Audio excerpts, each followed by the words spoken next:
Welcome to Alaska Matters with Chris Story. To reach Chris, call 226-3933. 226-3933. Now, giving you something to talk about, here's Chris Story.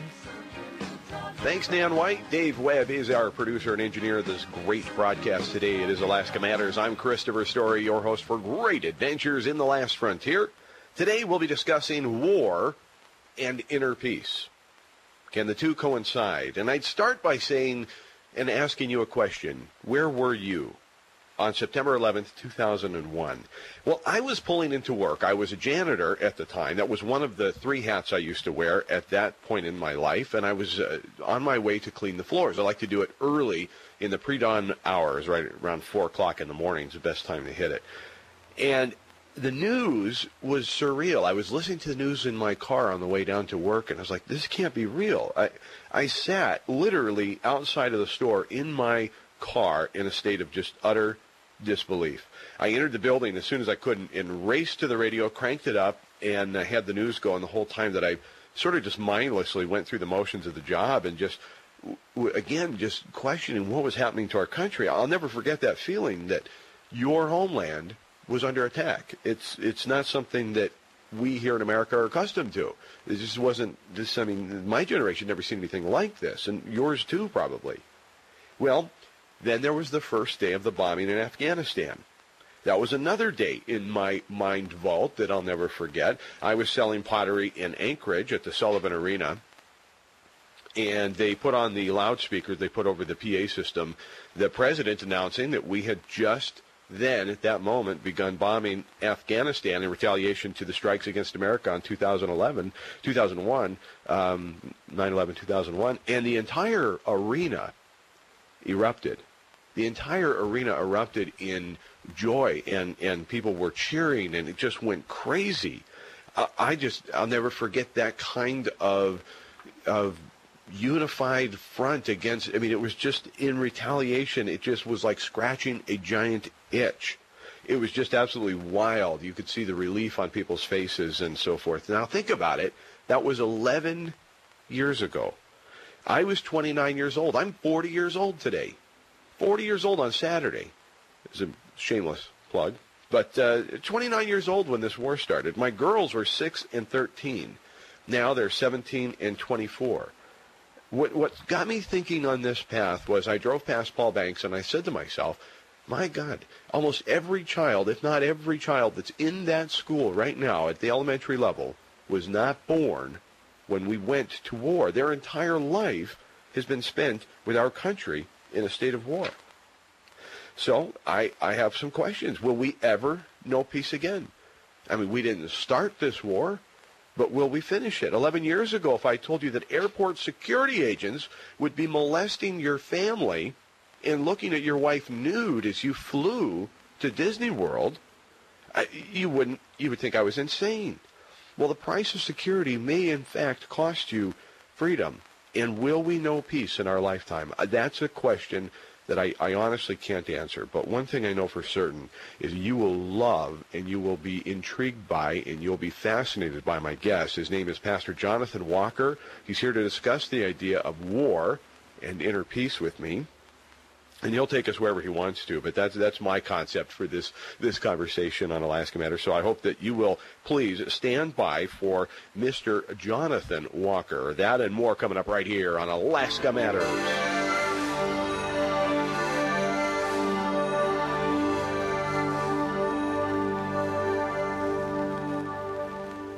Commit this number to memory, 399-1526. When you need snow removal, snow plowing, and sanding this winter, call Richard at 399-1526. Gregoire Construction, locally owned and lifelong Alaskan operated, can take care of all your snow plowing, snow removal, and sanding needs. If you'd like, Richard will deliver sand to your residence for your use when needed. Licensed, bonded, and insured. Gregoire Construction, 399-1526. Now that it's colder and darkness has taken over, it's easy to let it get you down. But you know, one thing that really perks me up, how more and more people are lighting up their houses for the holidays, thanks to Christmas Decor by Dutch Boy Landscaping. Dutch Boy makes turning your home or business into a cheery piece of the winter puzzle minus the hassle of having to find a good spot to base a ladder on ice, battle the elements, or scale that roof. It makes a lot of sense to rely on expert decorators trained in safety and proper installation methods. Christmas Decor offers customized lighting displays, garlands, wreaths, and bows. They can design the display, install it, maintain it. They even take down and clean up when the season's over. So if you've been dreading hauling out boxes and boxes of holiday decorations and the threat to life and limb it entails, maybe it's your year to leave it to Christmas Decor by Dutch Boy Landscaping. Find out more about brightening up your place with professional holiday decorating. Contact Danny at 235-7140. 235-7140. Christmas Decor by Dutch Boy. Call now.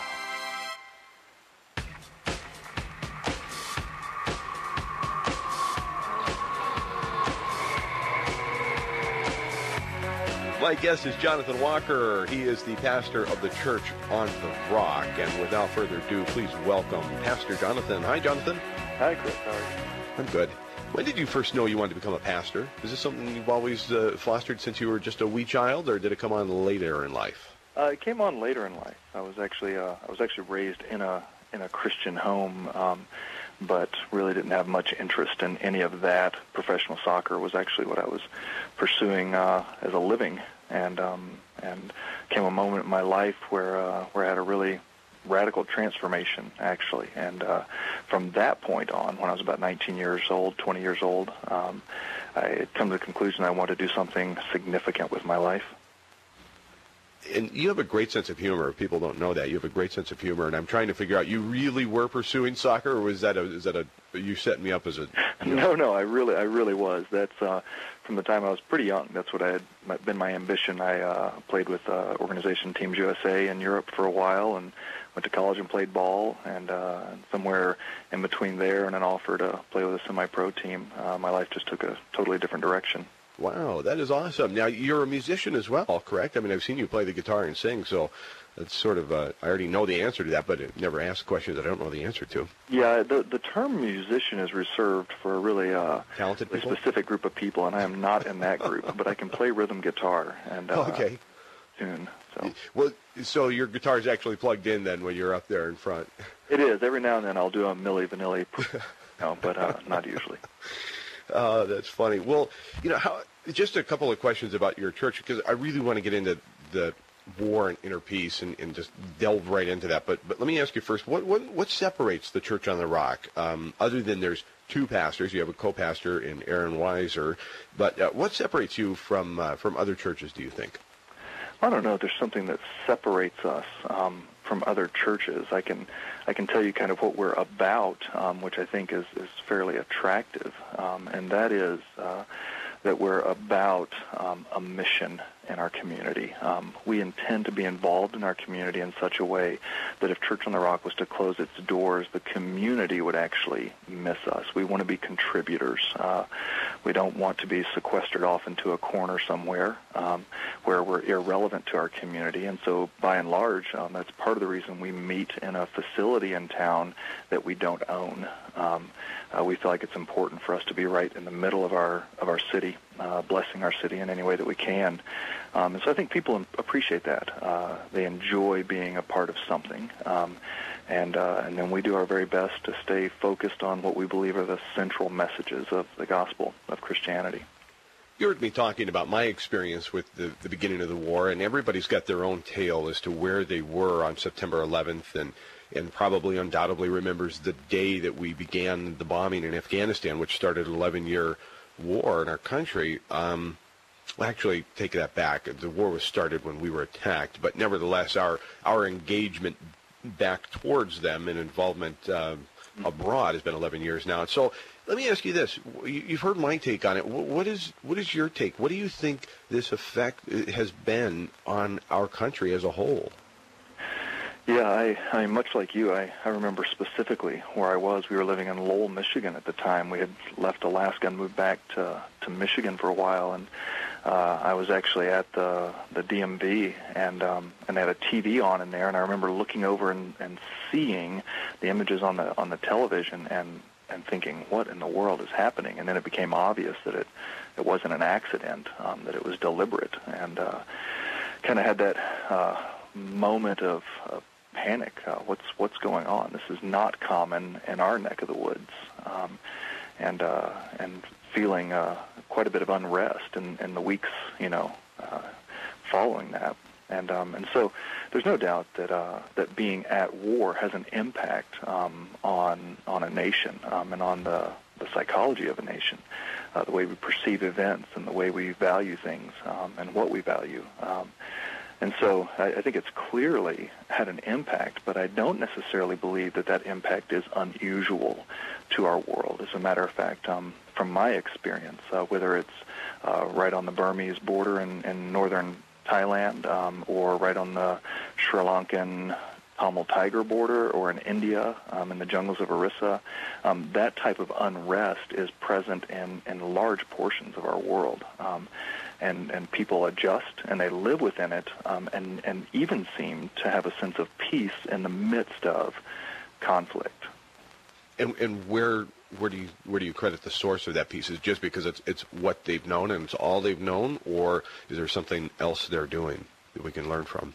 Yeah, I think there's certainly things that they're doing, and of course in my circles of influence, I'm dealing primarily with people who would identify themselves as followers of Jesus, Christians, and for those individuals, they clearly identify where that source of inner peace comes from for them. It's kind of funny. I was doing some random Google searches recently on topics that I would think would be topics people would look up fairly often. So I did one on dogs. 654 million sites come up for dogs, and cats 478 million. Santa Claus actually only gets 166 million, and the Pope gets 141 million. But then you look up the topic of happiness, and you jump immediately to the 3 billion mark, and issues of peace and joy and those types of things.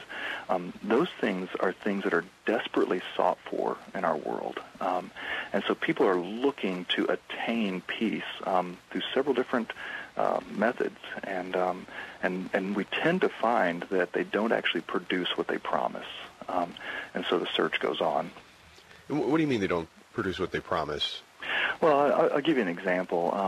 I would say we actually pursue peace through 3 primary avenues. We pursue peace through what I call power. That power provides me with some level of security in my life, so peace through security. We pursue peace, I think, through pleasure. If something can make me happy, I'll feel more at peace. And I would even say, and this is on the rise in our country in particular, pursuing peace through pain. That if I can have self-injurious behaviors, if I can inflict pain on myself, it can help me deal with these internally unresolved things I have, because now they're physically present, and I can deal with those. But I would say when it comes to power, we believe that security will provide peace for us. That if I can put a fence around my house, if I can have a nice enough house, if I can have a safe car, if I can have these things, they will ultimately provide me with a sense of peace, and they ultimately don't, or pleasure for that matter. If I can be happy, that will produce peace.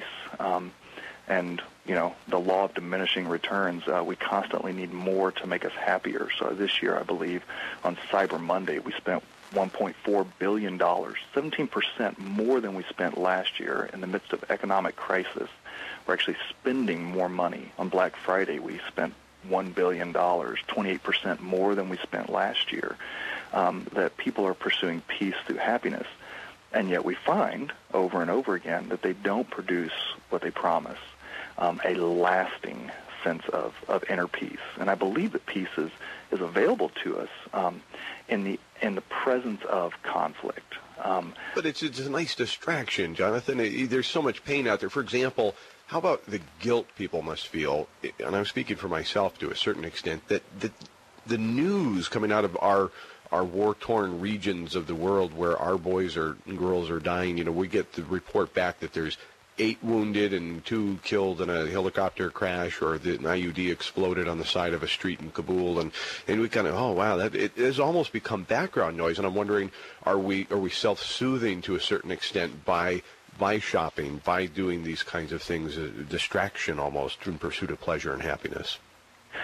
Yeah, I would tend to think that historically we're looking for distraction and self-soothing, whether we have present obvious conflict or whether we don't. That type of behavior, the pursuit of pleasure, is not a direct result of conflict, a military conflict.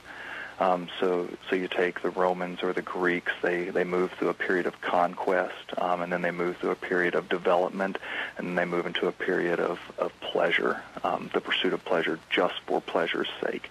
And so it has to be ever-increasing pleasure because it doesn't actually produce the thing that we're in pursuit of. And so I would tend to say that we self-soothe even in the absence of direct military conflict in our lives. All right, so no excuses. And, hey, there's no excuses for you to go anywhere. Now, just one program note before we get back to Pastor Jonathan Walker and the search of inner peace during the times of war that we find ourselves in. You may also find this program today on FM 100. Check us out, FM 100. We are proud to be broadcasting simultaneously on AM 620 and FM 100. When we return, more with Jonathan Walker and your Blackwater Bend Mindbender right here on Alaska Matters.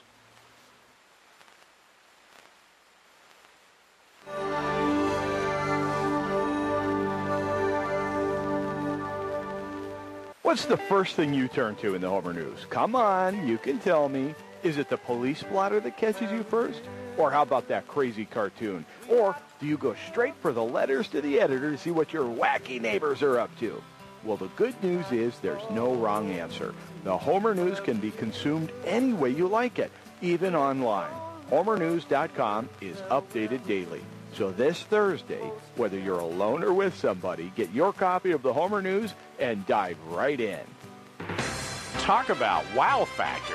Deborah Lysick at Bay Realty in Homer has a great new listing. It's an immaculate property inside and out. I mean a spotless top-to-bottom reconstructed home with ocean views forever. Cozy guest cabin, a lush green lawn, major greenhouse, gardens, 2-car garage, boathouse, shed, sauna, plus what might be the world's finest fish cleaning setup. It's a 3-bedroom, 2.5-bath home on almost 5 acres on Katrina Boulevard in Iliamna Meadows subdivision. And it's just like being in your very own personal nature retreat. To get a showing of this spectacular listing, call Deborah Lysick at Bay Realty in Homer at 235-6183. That's 235-6183. Or check what Bay Realty has to offer online at BayRealtyAlaska.com. Call Deborah Lysick today at 235-6183. And remember, when you need results, Bay Realty works. In 1910, Wallace Wattles said, "No one's kept poor because opportunity's been taken away from them or because other people have monopolized wealth. There are channels to wealth open to you," he said. Well, I'm Chris Story for Radio Realty, and I'm telling you, if you want to earn and keep wealth today, you can do it through real estate. You can become a millionaire in your own backyard. Catch Radio Realty every Wednesday at 12:30 on KPEN 102 FM.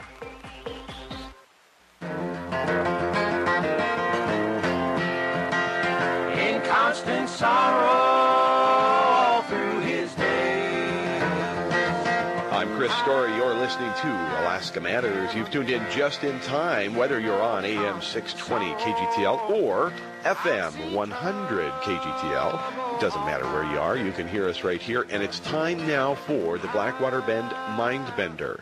Pat wanted me to ask, to tell everybody, not ask, but to tell you, thank you so very much for all of your business and support and loyalty over the year and years, and she wishes each and every one of you a very Merry Christmas. So thank you, Pat, for making our coffee and our mornings so much better. Gourmet coffee at Blackwater Bend, not your average drip. Here's your question. I've already stumped a chump. I'm not going to say whether that chump was Dave Webb or my guest, Jonathan Walker. I'd never talk about a guest like that. How many years did the Civil War last? And here's how you enter to play right now. You enter to win by simply text messaging me 299-7653, 299-7653, either of the three answers, whichever is your best guess. Ready? A, 2 years, B, 4 years, or C, 6 years. How long did the Civil War last? Text your answer right now, 299-7653.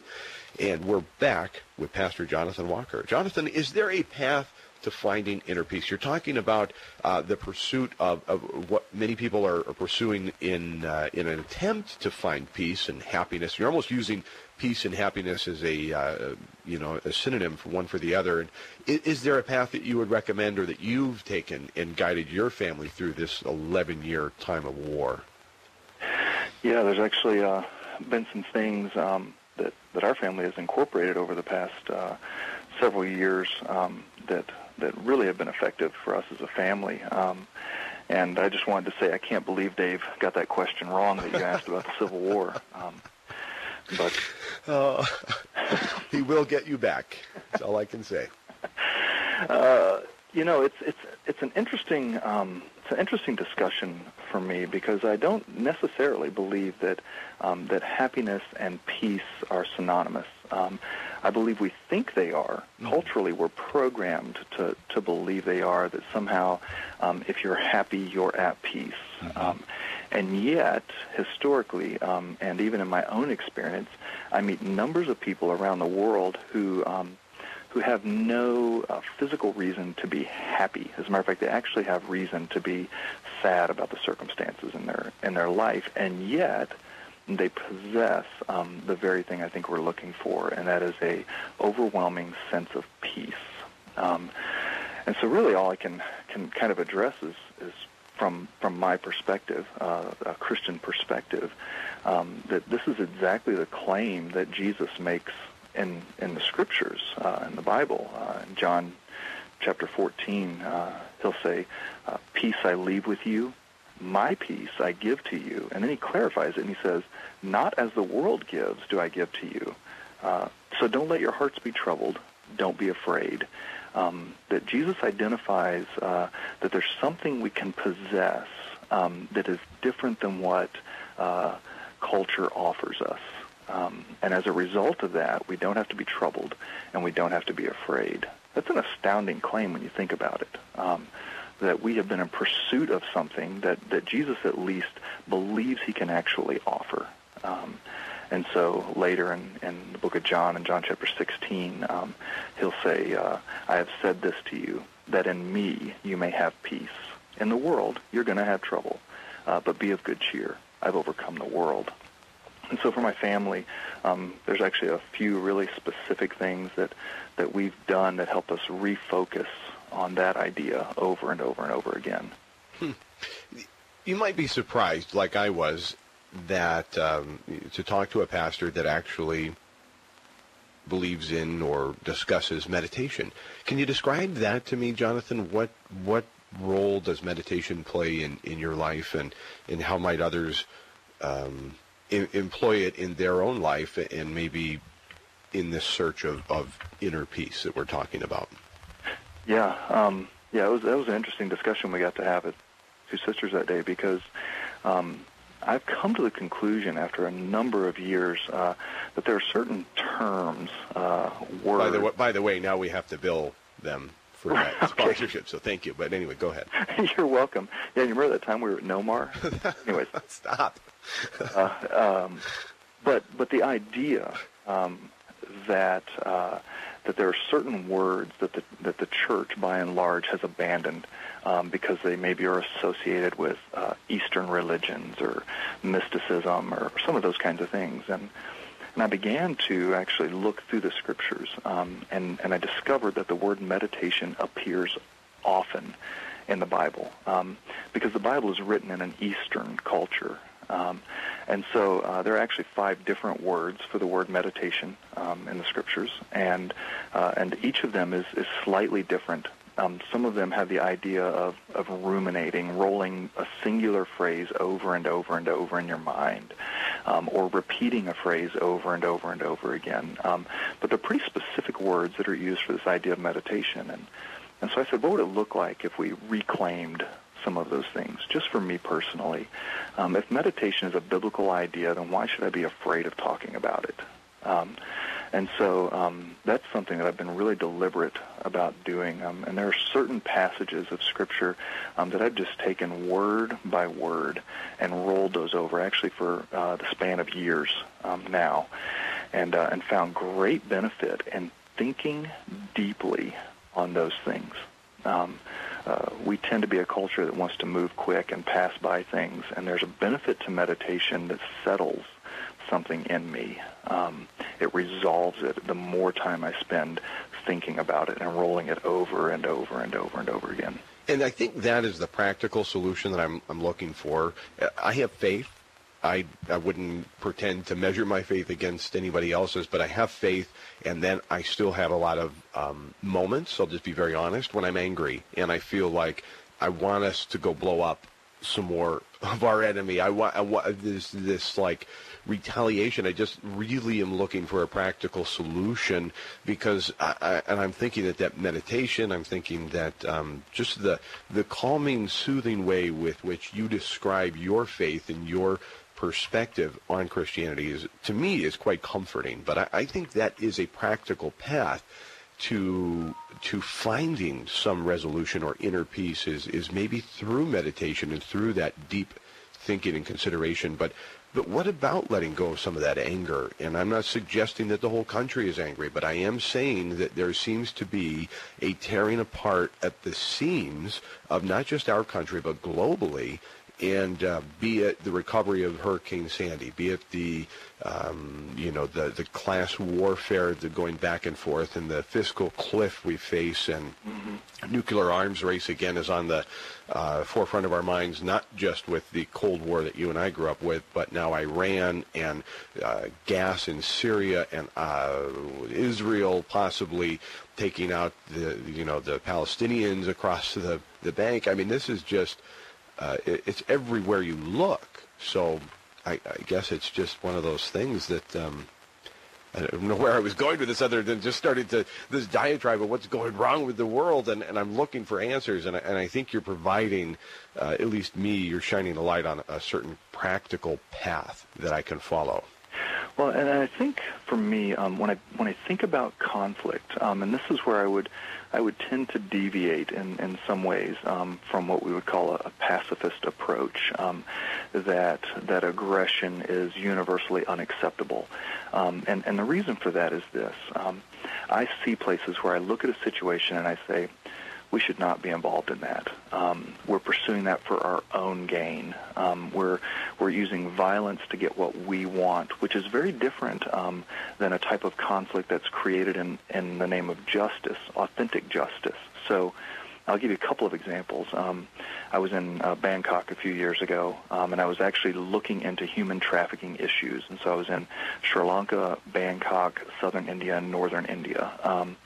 And in Bangkok, I'm on the streets, and I see these middle-aged Western men with these 14, 15, 16-year-old Thai girls.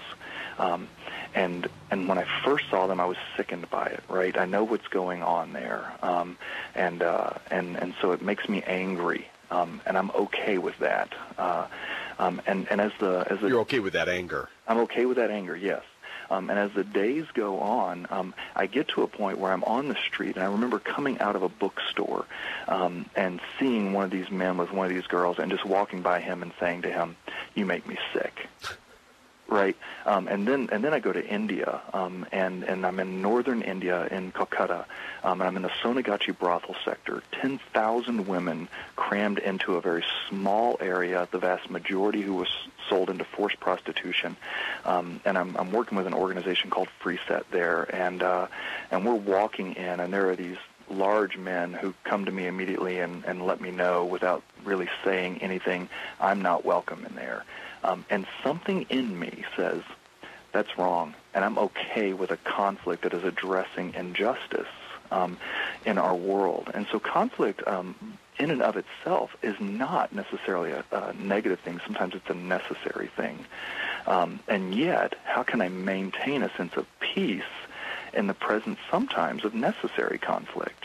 I don't think the goal in a world with injustice in it is to eliminate all conflict. You know, it's kind of the idea that If you want peace, you got to work for justice, and that work is going to involve some level of conflict in it. And so meditation is one of the ways that I come back and recenter myself on the truths that there is a peace that has been offered. The Bible would describe it as a peace that goes beyond understanding or passes understanding, that it's not like the world can give, but Christ claims that he can give it. So that's one of the ways. I would say another way for my family that's been huge is through gratitude.